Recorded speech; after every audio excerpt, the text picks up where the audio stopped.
మీ ఊరు అభివృద్ధి ఎలా జరుగుతుందండి? అభివృద్ధి బ్రహ్మాండంగా జరుగుతుంది. ఏ రకంగా? ఫ్లాట్లు ఇప్పుడే డెవలప్మెంట్ చేస్తున్నారు. హ్మ్. అన్ని కాంట్రాక్టులు ఫ్లాట్లు రోడ్లు కూడా వేస్తున్నారు. బ్రహ్మాండంగా ఉంది.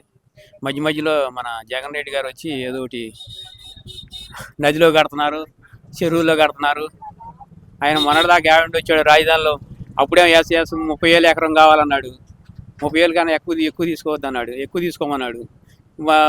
అధికారంలోకి వచ్చినాక 5 సంవత్సరాలు దీన్ని ములకంపగా శ్మశానంగా ఎడారిగా చేశాడు.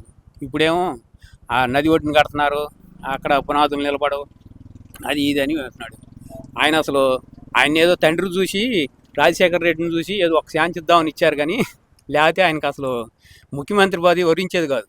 రాజశేఖర రెడ్డి పుణ్యం అంట పదవి వచ్చింది, లేకపోతే ఆయనకి ఒక ఛాన్స్తో అయిపోయింది.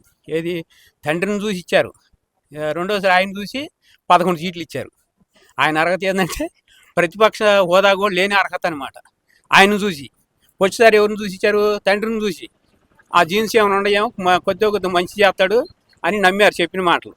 తర్వాత ఆయన చూసి 11 సీట్లు ఇచ్చారు.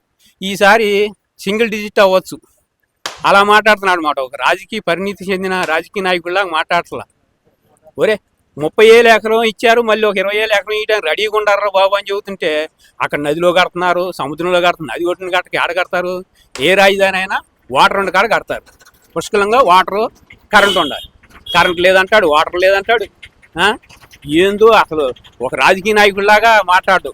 బెంగళూరు ప్యాలెస్ బెంగళూరు ప్యాలెస్లో ఒకటి కట్టుకున్నాడు, లోటస్ ప్యాంట్ ఇక్కడ హైదరాబాద్లో ఒకటి కట్టుకొని ఎప్పుడో వారానికి ఒకసారి విజిటింగ్గా వచ్చి ఏదో ఒకటి అవాకులు చవాకులు.